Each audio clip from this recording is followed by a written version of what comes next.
Hollywood may appear sensitive about children, but in reality, it often wasn't. Many roles were given to young actors that were far from appropriate, exposing them to mature themes, exploitation, and emotional harm.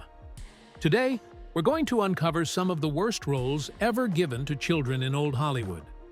Roles that crossed the line and left lasting scars. Dominique Swain in Lolita. When you think of risky Hollywood roles for child actors, Dominique Swain's performance as Dolores Lolita Hayes stands out as one of the most debated in cinema history. At just 15 years old, Swain was thrust into the eye of controversy with the 1997 adaptation of Vladimir Nabokov's Lolita. The character, a young teenager drawn into a complex, predatory relationship with her much older stepfather, was already infamous from the novel and Stanley Kubrick's earlier film version. But in Adrian Lyne's adaptation, the depiction was even more explicit, stirring fierce backlash from critics, parents, and child advocacy groups. During filming, Dominique was placed in situations that blurred the lines between performance and exploitation, tasked with embodying a character whose trauma and confusion were as real as they were fictional. The film's mature themes, centered on manipulation, sexuality, and obsession, left many questioning if Swain, or any teenager, could fully grasp what she was being asked to portray. While the production employed strict rules to shield Swain from explicit scenes, the emotional demands were heavy. The role became a defining, yet controversial, moment in Swain's career. She later spoke about how the experience aged her quickly, making her realize the dangers of Hollywood's obsession with taboo-breaking content. Despite critical acclaim for her performance, the film struggled with distribution due to its subject matter, and Swain's career trajectory changed. Lolita remains a warning in the industry, an example of the fine line between art and exploitation, and a case study in how Hollywood's pursuit of edgy stories can sometimes overlook the psychological toll on young actors. Linda Blair in The Exorcist.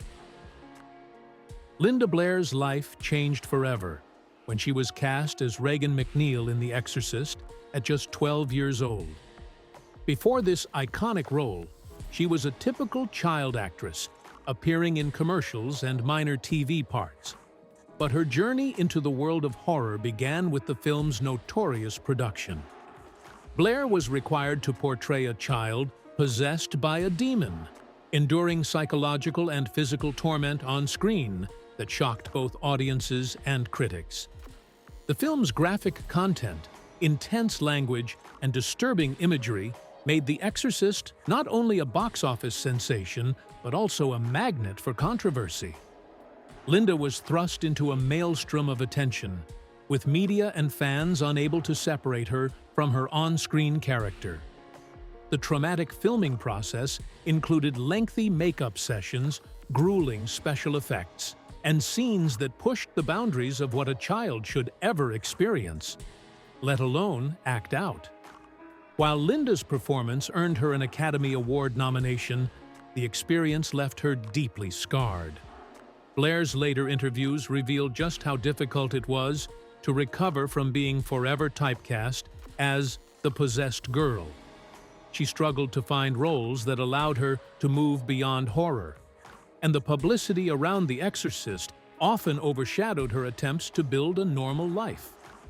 The psychological impact was profound. She was even targeted by religious extremists who believed she was genuinely evil. Linda Blair's story is a stark reminder of how Hollywood can prioritize box office success over the well-being of young performers, leaving them to pick up the pieces long after the credits roll. Miko Hughes in Pet Sematary. Miko Hughes was only 2 years old when he took on the role of Gage Creed in Pet Sematary, 1989, a film adaptation of Stephen King's chilling novel. It's a role that remains haunting to this day, both for the audience and for anyone considering what child actors are sometimes asked to portray. In the film, Gage is the adorable toddler who meets a tragic fate and is resurrected as a murderous, supernatural child. The character's innocence, combined with the horror of his actions after being brought back from the dead, struck a nerve with audiences worldwide. For Hughes, the process of shooting such dark material required careful handling by the crew. Yet, there's only so much protection that can be given when a child is at the center of such disturbing themes. The emotional manipulation required for certain scenes, showing fear, confusion, and violence, was intense, even if he was too young to fully grasp what was happening. The scenes of Gage's death and his return as a vengeful, almost demonic figure are among the most shocking ever performed by a toddler.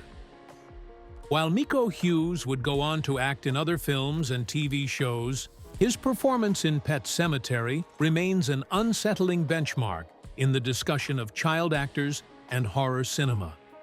The film is now considered a cult classic, but its legacy is inseparable from questions about how and if children should be involved in such emotionally charged, traumatic stories. Hughes's role is a prime example of Hollywood's willingness to cross ethical lines for the sake of a shocking narrative. Brooke Shields in Pretty Baby. Brooke Shields' breakthrough role as Violet in Pretty Baby, 1978, is still debated and dissected decades later. She was only 12 years old when she played a child growing up in a New Orleans brothel in 1917, with her character being auctioned to adult men, a plot that remains disturbing by today's standards. Shields, managed by her mother, was thrust into a world of adult themes, often having to perform in scenes that would now be considered deeply inappropriate for someone her age. The director, Louis Malle, insisted that the film was meant to critique the exploitation of young girls, but in practice, the movie itself became a lightning rod for accusations of real-life exploitation. Audiences and critics alike were shocked to see a child so young placed in sexualized situations for the sake of cinema. The controversy didn't just affect Brooke's early career. It followed her for years, shaping both public perception and her opportunities in the industry. Looking back, Brooke Shields has spoken candidly about not understanding the gravity of her role at the time and struggling with the lasting effects of early sexualization by Hollywood and the media. The experience blurred the boundaries between acting and real life, making it difficult for her to develop a sense of self apart from her on-screen persona. Pretty Baby sparked important conversations about child safety, consent, and the responsibilities of parents and filmmakers, a conversation that still resonates whenever the film is mentioned today. Jodie Foster in Taxi Driver. Jodie Foster's role as Iris in Martin Scorsese's Taxi Driver, 1976, is often hailed as a masterful performance, but it's also one of the most controversial ever given to a child actor. At just 12 years old, Foster played a young runaway coerced into prostitution in the grim world of 1970s New York. The film itself is a classic, but behind the scenes, there were deep ethical questions about allowing a child to perform in such mature and disturbing circumstances. To prepare for the role, Foster underwent therapy sessions and worked closely with her real-life sister, who acted as her stand-in for some of the more graphic scenes.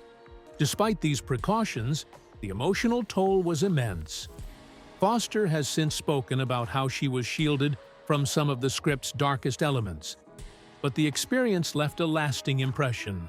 The public, meanwhile, was both fascinated and horrified, with the film sparking debates about child labor laws and the boundaries of acceptable storytelling. Jodie Foster's subsequent career, marked by intelligence and resilience, is a testament to her talent and strength. She went on to win Oscars for The Accused and The Silence of the Lambs, transforming herself from a vulnerable child star into one of Hollywood's most respected actresses. Still, her early brush with fame in Taxi Driver remains a powerful example of the risks that come with casting children in adult roles, a decision that continues to influence industry standards and conversations about the protection of young performers. Kirsten Dunst, in Interview with the Vampire. Long before she dazzled audiences as Mary Jane in Spider-Man, Kirsten Dunst stunned viewers with her role as Claudia in Interview with the Vampire, 1994. Just 11 years old at the time, Dunst was tasked with portraying a child vampire trapped forever in a body that would never mature, yet forced to grapple with adult emotions, jealousy, and love. The character Claudia is made a vampire by Lestat, Tom Cruise, only to become increasingly tormented by her inability to grow up while experiencing the full intensity of adult desires. The role demanded Dunst embody a complexity far beyond her years. She had to deliver lines and emotions about betrayal, loss, and even seduction, sharing scenes with Cruise and Brad Pitt that raised more than a few eyebrows. The film was praised for its gothic atmosphere and performances, but Dunst's involvement in such intimate and psychologically mature material created a firestorm of debate among critics and child advocacy groups. Many questioned whether a young actor could or should be exposed to such themes, let alone act them out with conviction and understanding. Kirsten Dunst's own reflections years later reveal how surreal the experience felt. She's admitted in interviews that the infamous on-screen kiss with Brad Pitt was particularly uncomfortable, a moment she described as gross and confusing for a child. Despite the critical acclaim and the career boost, Interview with the Vampire remains a cautionary tale. Hollywood's search for authenticity sometimes places young actors in emotionally dangerous positions, with consequences that can echo far beyond the final cut. Jackie Cooper in Skippy. When it comes to the early days of Hollywood, few stories are as heartbreaking as Jackie Cooper's experience in Skippy, 1931. Cooper was just 9 years old when he took on the title role, a performance so moving it made him the youngest Oscar nominee for Best Actor at the time. But the emotional power behind those scenes wasn't always acting. On the set, Cooper's stepfather and director, Norman Taurog, resorted to shocking methods to elicit tears from his young star. Unable to make Jackie cry for a pivotal scene, Taurog threatened to shoot Jackie's beloved dog. When the dog was taken outside and a gunshot rang out, Jackie, convinced his pet had been killed, finally broke down on camera. The dog was unharmed, but the psychological scar was lasting. Jackie later recounted the ordeal in his memoir, aptly titled, "Please Don't Shoot My Dog."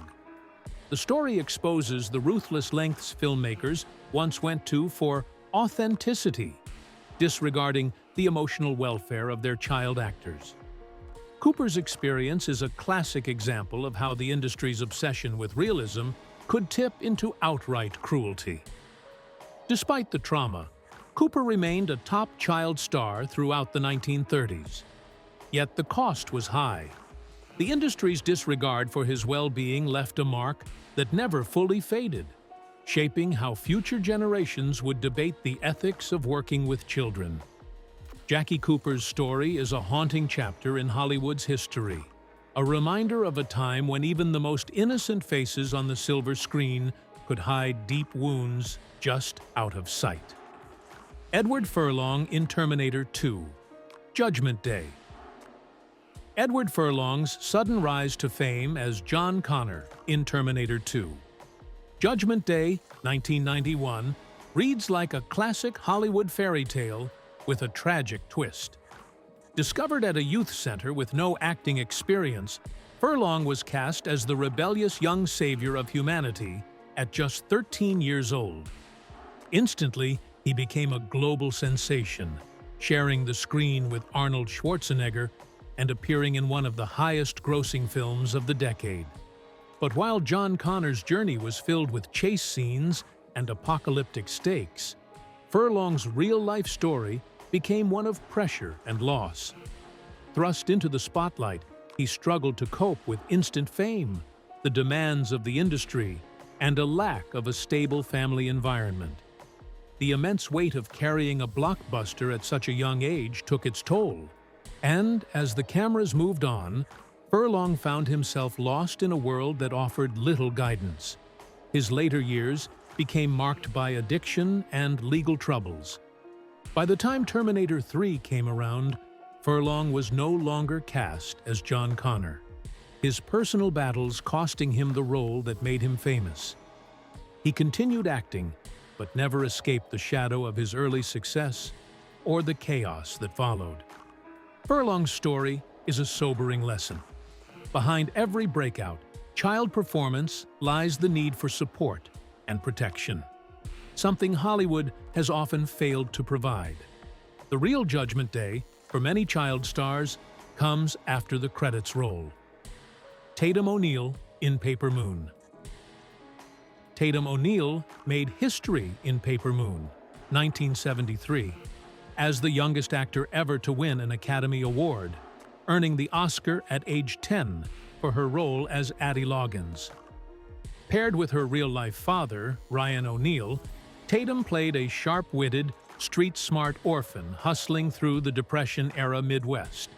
The movie charmed audiences with its wit and heart, but beneath the surface, the experience was anything but sweet for its young star. The film's storyline walks a fine line, with Addie frequently manipulating adults, engaging in adult schemes, and forming a bond with her father's character that some critics felt bordered on uncomfortable.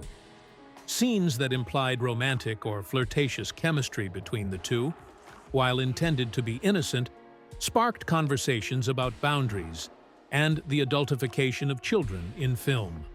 Tatum herself later revealed how the pressures of stardom and a troubled relationship with her father affected her long after the cameras stopped rolling.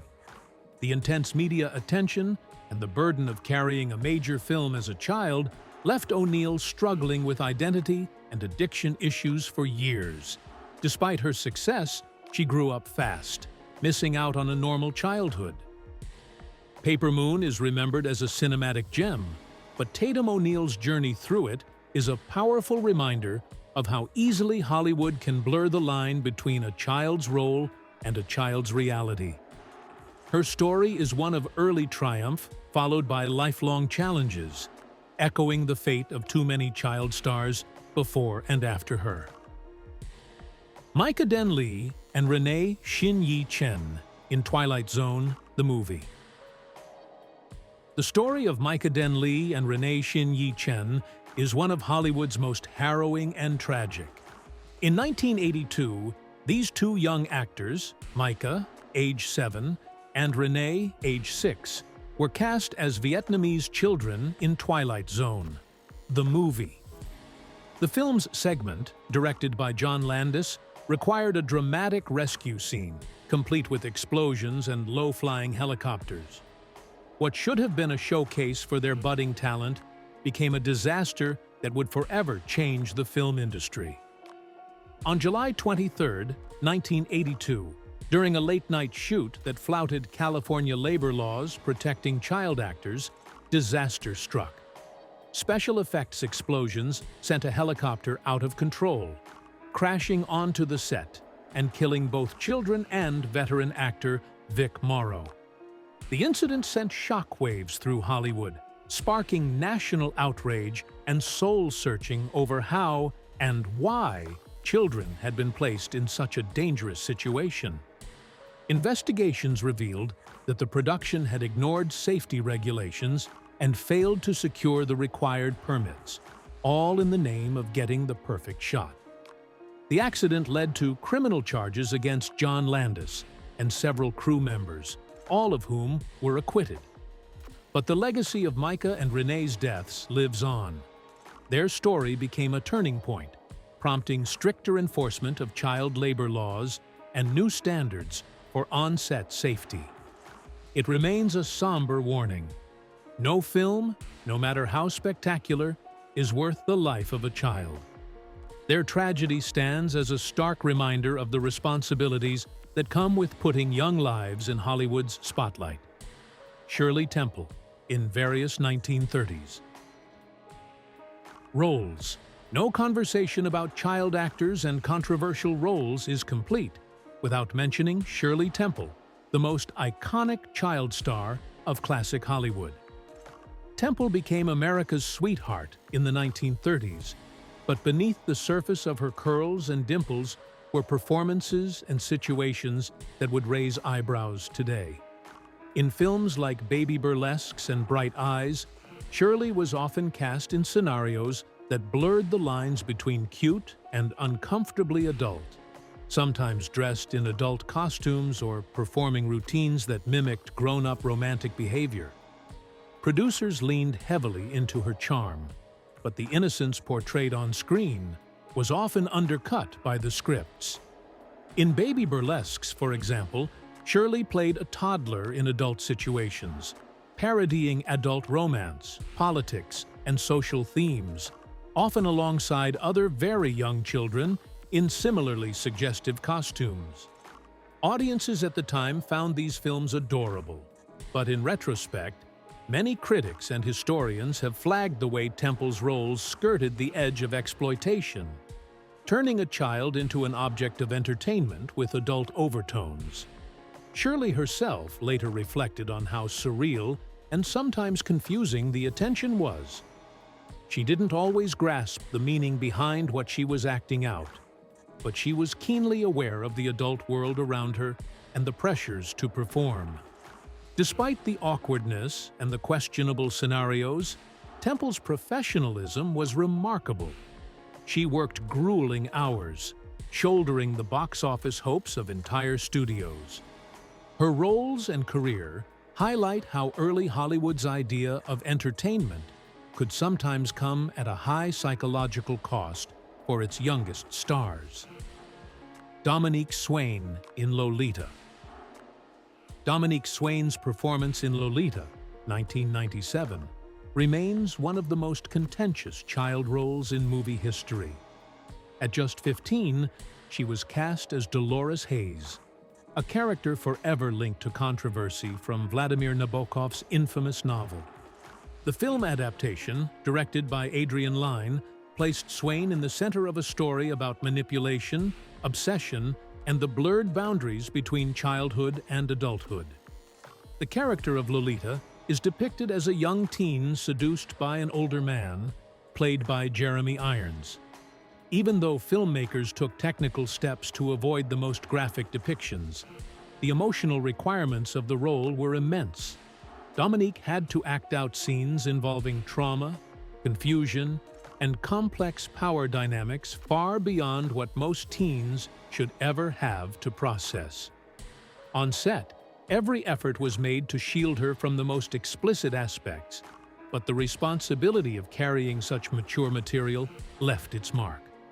Swain's portrayal was praised for its raw vulnerability, but the real-world conversation focused on the ethics of involving a real teenager in such a story.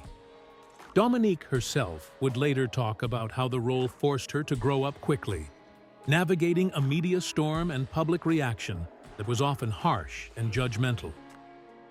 The film had a limited release, in part due to the ongoing discomfort over its subject matter. The Lolita experience has become a textbook case in Hollywood of what happens when the pursuit of art runs headlong into moral boundaries, with the child actor left to carry the consequences. Jackie Cooper in The Champ. Jackie Cooper's Hollywood story was extraordinary, but his recurring typecast role as the boy wife in The Champ, 1931, exemplifies how the industry placed adult burdens on young shoulders.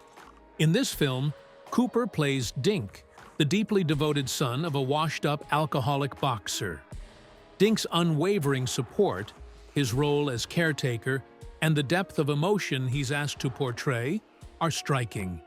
Instead of just being a kid, Cooper's character spends most of the film propping up the adult lead, providing emotional stability and nurturing that typically would be expected from a spouse or parent. The emotional labor required of Cooper was immense. He wasn't just reacting to events, he was holding together the adult world around him, desperately trying to fix his father.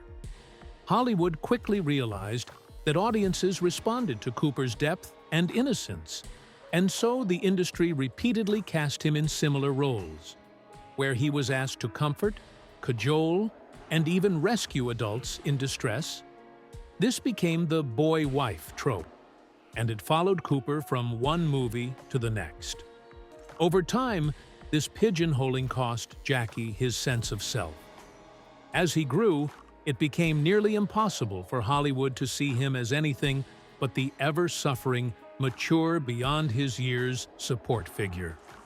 While The Champ won critical acclaim, it also trapped Jackie in a cycle of emotional overwork, an experience that left lasting scars.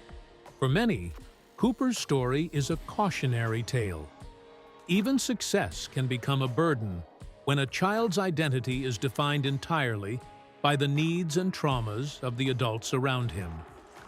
Miko Hughes in Pet Sematary. At just 2 years old, Miko Hughes became the face of horror for a generation in Pet Sematary, 1989. Adapted from Stephen King's deeply unsettling novel, the film featured Hughes as Gage Creed, a toddler who dies tragically and is resurrected, only to return as a murderous, undead child. The sight of a sweet-faced little boy wielding a scalpel and turning into the story's greatest threat was deeply disturbing for viewers, and even more so when you realize how young Miko was during filming. While filmmakers did their best to shield Hughes from the story's darkest implications, the reality remains that he was involved in scenes that were emotionally intense and, at times, physically dangerous. Scenes requiring fear, pain, and aggression were shot with careful choreography, but the overall narrative, a toddler's violent death and return as a supernatural killer, sparked fresh debate about the limits of what's appropriate for child actors. Pet Sematary's legacy is complicated. The film is hailed as a horror classic, and Hughes continued to work as a child actor. But his experience is often cited by critics as an example of how easily the entertainment industry can push ethical boundaries in pursuit of a memorable story. The role of Gage remains a chilling milestone, a reminder that the youngest actors are not always shielded from the darkness, even when the cameras are supposed to be looking out for them. Brooke Shields in The Blue Lagoon. Brooke Shields' career is dotted with roles that forced her to confront adult themes far too early. And The Blue Lagoon, 1980, is perhaps the most infamous of them all. At only 14, Shields starred as Emmeline, a young girl stranded on a tropical island with a boy her own age. As the characters mature into adolescence, the movie explores their sexual awakening, including scenes of nudity and intimacy. Shields was heavily promoted as the face of innocence, while the storyline took her character, still essentially a child, through a journey of adult sexuality. The controversy surrounding the film was immediate and intense. Critics and child advocacy groups lambasted the producers for casting a minor in scenes that were not just suggestive, but outright sexualized. Shields' mother and manager claimed that a body double was used for the most explicit scenes, but the overall marketing of the film and the press coverage at the time did little to protect Brooke from the psychological effects of being objectified on such a global scale. Brooke has since spoken about her lack of agency and understanding at the time. The movie cemented her image as a beauty and sex symbol long before she reached adulthood, complicating her transition into more age-appropriate roles. The experience of The Blue Lagoon continues to be studied and debated in film schools and by advocacy groups, serving as a stark warning of what can happen when storytelling ambitions collide with the need to protect childhood innocence. Here is the final batch, entries 16 to 18, with each entry fully developed in the same style and depth. After the entries, you'll find a suitable conclusion tying the script together and reinforcing the message. Drew Barrymore in Firestarter. Drew Barrymore's introduction to Hollywood came at an age when most children are still figuring out their ABCs. By the time she starred in Firestarter, 1984, Drew was already a household name thanks to her heartwarming turn as Gertie in E.T. But Firestarter was a wholly different experience, one that demanded she channel rage, terror, and power far beyond her years. At just 9, Drew played Charlie McGee, a young girl born with psychic abilities, relentlessly pursued and tormented by government agents eager to exploit her destructive powers. The film is intense and dark, with Barrymore required to act out scenes of trauma, violence, and emotional breakdown. Charlie's powers are tied to her stress and anger, so Drew often had to appear in states of high distress, screaming and crying as her character was threatened, experimented on, and driven to unleash lethal fire. Even for seasoned adult actors, such demands can be psychologically taxing. For a child, the impact can be profound. Barrymore's real life, meanwhile, was equally turbulent. The combination of Hollywood pressure, early fame, and a chaotic family environment led to well-documented struggles with addiction before she was even a teenager. Drew would later write candidly about how the business forced her to grow up too fast, exposed to roles and realities that no child should have to face. Firestarter remains a case study in the risks of putting children at the emotional center of adult horror, a lesson Drew survived and ultimately transcended through her resilience and reinvention. Natalie Portman in Leon, The Professional. Natalie Portman's debut in Leon, The Professional, 1994, is considered one of the most remarkable acting debuts of all time, but it is also one of the most contentious. Cast at just 13, Portman played Matilda, a girl who forms a close bond with a hitman after her family's murder. The character's journey is a cocktail of vengeance, trauma, and misplaced affection, often blurring the lines between childlike devotion and something far more adult. The film walks a razor's edge, hinting at emotional and even romantic tension between Matilda and Léon, played by Jean Reno.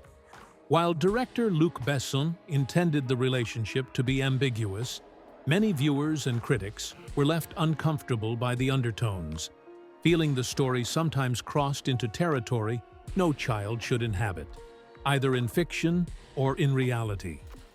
Portman had to act out scenes where her character declared love and even requested to be made a woman, all in the context of a deeply traumatic backstory. Natalie has since discussed how, at the time, she didn't fully comprehend the implications of the role. As she matured, she admitted to mixed feelings about the film, expressing discomfort with some of the ways her character was sexualized or misunderstood. Yet, Portman's maturity and professionalism on set impressed everyone involved, and she would later use her platform to advocate for better treatment of young actors. Leon. The Professional remains an unforgettable film, but it's also a constant reminder of the blurry boundary between bold storytelling and the need to protect young performers. Jalil White in Family Matters.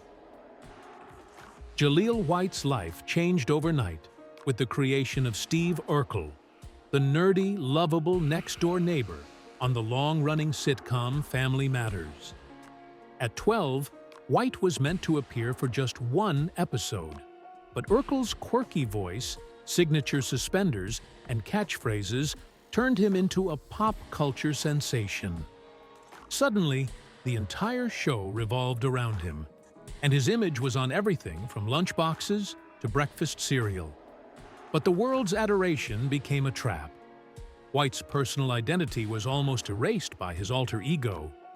Everywhere he went, people wanted Urkel, not Jalil.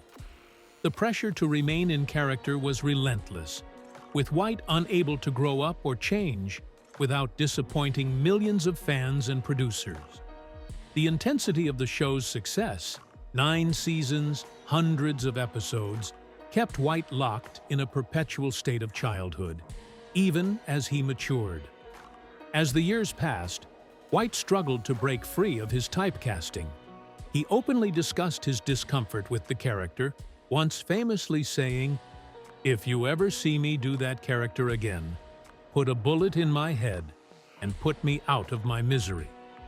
Despite these feelings, he remained gracious about his fame and continued acting. White's experience highlights a unique pain for child actors, not always exposure to dark themes, but to an identity crisis brought on by public obsession.